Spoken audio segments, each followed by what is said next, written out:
ससुराल में पहली रात। अब रात पहली हो या दूसरी, ससुराल को तो समझने में कई साल कई रातें भी कम होती है है ना। लेकिन पहली रात की कहानी वो तो अलग ही होती है। बहू, बहू, तू जानती है ना, कोरोना के बाद से ही सबका वर्क फ्रॉम होम चल रहा है। तो तेरा देवर, तेरा पति, तेरे ससुर और जेठ सब के सब घर से ही काम करेंगे। तो बेटा यहाँ ना घर की औरतें रात भर सोती नहीं, क्योंकि न जाने कब किसको किस चीज़ की ज़रूरत पड़ जाए। हाय रे, शादी होकर विदाई ही हुई कि सास की तरफ से ये बड़ा बयान। बहू के तो सट्टे पिट्टी गुल करे, लेकिन करे तो क्या करे फिर। अरे थक गया। एक काम करो, चाय बना लो, फिर सो जाऊंगा मैं।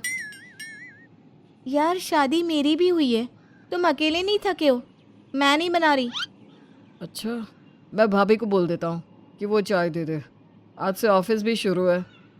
रहने दो, क्या सोचेंगी कि बीवी के होते हुए भी चाय हमसे मांग रहा है। रुको लेकर आती हूँ मैं। रचना चाय बनाने जाती है, लेकिन ये क्या, जैसे ही वो पति की चाय लेकर कमरे में जा रही थी कि अरे चाय बनी है क्या, जरा एक कप मुझे भी दे देना। बहू, जिसने तो सिर्फ एक ही कप चाय बनाई थी। जी माँ जी, बस अभी लाई। रचना फटाफट पति को चाय देकर जैसे ही सासू माँ की चाय बनाकर उन्हें दे रही थी कि जेठ आ जाते हैं। ओह बहुत थक गया, शादी का काम आसान नहीं। अरे रचना, पिला देना एक कप चाय, देखे तो कैसी चाय बनाती है रचना। हाय रे रचना, ये कैसा ससुराल, रात में सोने की प्रथा नहीं और दिन में। अरे बहुत अच्छी चाय है, बिल्कुल 5 स्टार वाली। बना बना बेटा, सबके लिए बना दे। बहू बेचारी शादी करके अभी आई थी कि लग जाती है घर वालों के लिए चाय बनाने में। लेकिन ये तो शुरुआत है, आगे आगे देखिए होता है क्या। बहू, मेरा तो सपना था कि मैं ढेर सारे लोगों को बुलाऊं, शादी के अगले दिन की रस्में निभाऊं, तेरी चौका छुआई की रस्म और न जाने क्या क्या। लेकिन ये मुआ कोरोना फैला हुआ जो है, लग ही नहीं रहा कि घर में नई बहू है। कोई बात नहीं माँ जी, वैसे भी अब तो घर में ही रहना है। वो तो भला हो कि शादी हो गई, नहीं तो जो माहौल चल रहा है लगता ही नहीं था कि शादी भी हो पाएगी। बहू काम पर लगी होती है कि जेठानी आ जाती है। दीदी अब चाय लेंगी? हाँ हाँ, फिर ना नाश्ता मैं लगाती हूँ। मम्मी पापा जी को दवाई दे दी थी? हाँ बहू दे दी थी। वैसे तू थी कहाँ अभी तक, सोई तो नहीं थी? घर में पूरा काम फैला है। हाँ माँ जी, उसी को तो निपटा रही थी। विदाई के बाद रचना की भाई से ढेर सारी मिठाई और फल आए हैं, उन्हीं का पैकेट बना रही थी रिश्तेदारों को बांटने के लिए। हाँ तब ठीक है बहू। अच्छा, छोटी बहू को भी ना घर के कायदे कानून बता देना। हाँ हाँ क्यों नहीं माँ जी, सब समझा दूंगी। तो हाँ रचना, देखो हमारे घर में ना लेडीज़ को अलर्ट रहना पड़ता है, क्योंकि बाहर महामारी फैली है और घर में इन मर्दों की नौकरी। मर्दों की नौकरी मतलब ये जो घर चल रहा है, ये जो पैसे आ रहे हैं, वो तब जब ये तीनों मेहनत करके कमा रहे हैं। और जो कमाई करता है उसका ख्याल रखना घर की लेडीज की तो जिम्मेदारी होनी चाहिए। हाँ हाँ जी माँ जी, तो क्या बना दूँ? सास और जेठानी रचना की बात सुनकर हंसते लगते हैं। रचना को समझ में नहीं आता कि क्या हो गया, ऐसा कौन सा चुटकुला सुना दिया उसने। अरे जा बहू जा, देख किनके लिए तो अभी खाना बनाएगी। रचना, इस टाइम घर के सारे मर्द सो जाते हैं, वो लोग शाम को उठेंगे। तब तक हम लोगों को घर के दूसरे कामों को निपटाना होता है, जैसे बर्तन, कपड़ा, सफाई, किचन के दूसरे काम और ऊपर के सारे काम, जैसे जाला निकालना, अचार को धूप दिखाना, साड़ी को काट कर पर्दा बनाना और पुराने बर्तन निकाल कर उनसे कपड़े लेना, समझी? हाँ, फिर शाम होते ही लग जाना किचन के काम के लिए।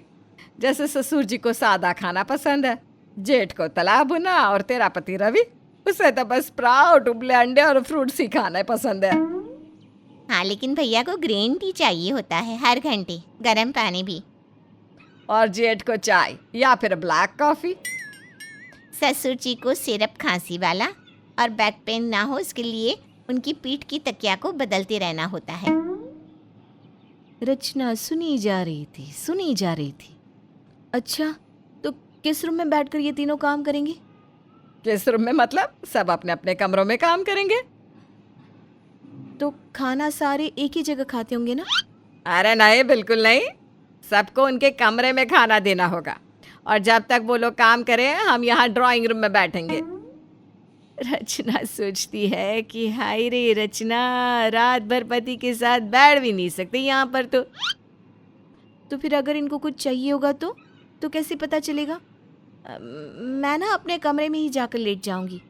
कुछ चाहिए होगा तो उठकर आ जाऊंगी। क्या? नहीं, ये घंटी देखो, इसमें 3 बटन है। लाल वाला ससुर जी का, हरा वाला जेठ जी का, नीला वाला तुम्हारे पति का। ओह, नीले वाली झिलकी, जाकर देखो क्या कह रहे हैं रवि। रचना को तो मौका मिलता है, वो भागकर कमरे में जाती है और पति के सामने जोर जोर से रोने लगती है। ए जी, क्या है ये घर का नाटक? हम बहुएं कम, प्यून ऑफिस बॉय ज्यादा लग रहा है। अरे क्या हो गया? तुम्हारी माँ का आदेश देखो। अरे मैं तो हैरान हूँ कि तुम्हारी भाभी भी आंख बंद करके सब कुछ मान रही है। पति को अजीब लगता है कि भाई पहला दिन और माँ भाभी की बुराई शुरू। वो रचना को देख ही रहा होता है कि उसे समझ में आ जाता है कि कुछ तो गलत हो गया है। मजाक कर रही थी, मजाक। हाँ, अच्छा, अब वो ना चाय चाहिए। ग्रीन टी लेते हैं ना आप, पता है। ला रही हूँ। रचना भागकर किचन में जाती है, पति के लिए चाय बनाती है कि तभी उसके फ़ोन पर उसकी सहेली की कॉल आ जाती है। अरे काहे का नया ससुराल, पहला दिन। ऐसा लग रहा है जैसे किसी घर में नौकर कम थे और उन्हें तुरंत ज्वाइनिंग करवानी थी। बिना नोटिस किए काम पर लग जाओ वाली स्थिति है यहाँ पर। ओहो, क्यों, क्या हो गया? अरे मेरे जेठ, पति, ससुर सब नाइट शिफ्ट करते हैं, तो यहाँ का रूल है कि औरतें सारी रात जगकर उनके लिए खाने पीने का इंतज़ाम करती रहती हैं। अरे तो ठीक है ना, सारी रात काम और सारा दिन आराम। ना ना ना, बिल्कुल नहीं। सारा दिन तो पता नहीं कौन कौन से उठ पटांग काम गिनवा रही थी मेरी जिठानी। हाय रे, ऐसे कैसे कोई सारी रात काम करेगा? तो सोएगी कब? और शरीर कोई मशीन थोड़ी ना है, उसे भी तो आराम की जरूरत होती है। हाय रे, कौन सोता है, कौन जागता है, कैसे क्या क्या होता है, बेचारी रचना पहले दिन ही कैसे बता दे। देखते हैं आगे। माँ जी, कल से शादी की सारी रस्मों के बाद ना। हाँ बेटा, मैं समझ सकती हूँ। रचना खुश। चलो, सास तो समझ रही है। हाँ माँ जी, तो मैं कह रही थी कि हाँ हाँ, जा जा बेटा, सारा सामान बटोर, अच्छे से पन्नी में लपेट कर पैक करके फिर आ जा। फिर देख, ज़्यादा वक्त नहीं लगाना, कभी भी लाल हरी नीली बत्ती जल सकती है ना? हाय रे रंग, कितने बेरंग कर रहे हैं जिंदगी को। अरे नींद आ रही है, लेकिन पहली रात को ससुराल की रूल रेगुलेशन कैसे ब्रेक हो सकते हैं? खैर आगे। क्या बात है माँ जी, रचना अभी तक कमरे से आई नहीं? हाँ, मैं भी यही सोच रही थी, कपड़े बटोरने का बोल कर गई है। जाकर देखती हूँ माँ जी। अरे तो रुक, मैं जाती हूँ, तेरे से कोई बात हो जाए ये ठीक नहीं। मैं तो ठहरी सास, वैसे ही खराब और बदनाम नस्ल। सास कमरे में जाती है और देखती है कि रचना जी तो अटैची पर सर रखकर खर्राटे मार रही है। रचना, ए रचना, तू यहाँ सो रही है? वहाँ 5 बार हरी बत्ती जल कर बुझ गई। अरे क्या चाहती है, घर के लड़के कमाई भी ना करे, सारा ध्यान उनका खाना और चाय बनाने में ही रह जाए हैं? रचना डर जाती है, पहले ही रात सास से डांट। नहीं नहीं माँ जी, माफ़ करिए प्लीज़, मैं अभी जाती हूँ। वो जल्दी से जाकर सभी को चाय पानी देकर आती है। जिठानी उन लोगों के लिए पकोड़े बनाती है। रात अभी आधी ही बीती थी कि रचना के सब्र का बांध टूट जाता है। वो सास के पास तो नहीं, बल्कि हिम्मत करके जिठानी के पास जाती है। दीदी, मुझसे नहीं होता, सारा दिन काम, फिर सारी रात। आप कब सोती है? आपको नींद नहीं आती क्या? रचना, क्या करूं, सासू माँ को बीमारी है कम नींद की। वो जब सोती हैं तो मैं भी झपकी मार लेती हूँ। अब और कोई गुजारा भी तो नहीं है ना। है दीदी, गुजारा हमारे आयुर्वेद में सबका गुजारा है। अब आप देखिए कैसे ये रात को जगने का खेल मैं खत्म कर देती हूँ। ऐसा हो जाए तो जिंदगी सुधर जाए रचना। बस फिर क्या था, रचना अपने कमरे में जाती है, 2 गोली सास की चाय में डालती है और उनको पिला देती है। थोड़ी देर बाद, हाय हाय हाय, क्या चाय थी बहू तेरे हाथ की, सच्ची ऐसा लग रहा था धीरे धीरे मैं जन्नत की ओर जा रही हूँ। माँ जी आपको पता है, आपको अनिद्रा की बीमारी है जिससे आपको नींद नहीं आती, और मुझे आयुर्वेद का काफ़ी ज्ञान है। आपको पता है, आयुर्वेद से अच्छा शरीर के लिए कुछ भी नहीं है। आपको नींद से फील हो रही होगी ना, तो आप सो जाइए। आप सास सो जाती है और सास को सोता देखकर जेठानी, हाय रे रचना, मन कर रहा है तेरा माथा चूम लूं। तो चूम लीजिए ना दीदी। वैसे भी दीदी, सासू माँ की सेहत के लिए नींद बहुत ज़रूरी है। अब ये बहाने वो बहाने सब कुछ बंद। अब सबके पास रहेगा ऐसा थर्मस जिसमें पानी चाय सब पाए।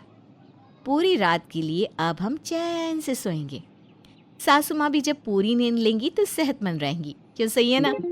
दोनों देवरानी जेठानी जोर की ठहाके लगाने लगती है। लेकिन वो ससुराल की पहली रात, रचना और उसकी जेठानी सोते नहीं है। वो तो बातें करते हैं जी, खूब खूब बातें। लेकिन वो पहली रात भुलाए नहीं भूलती।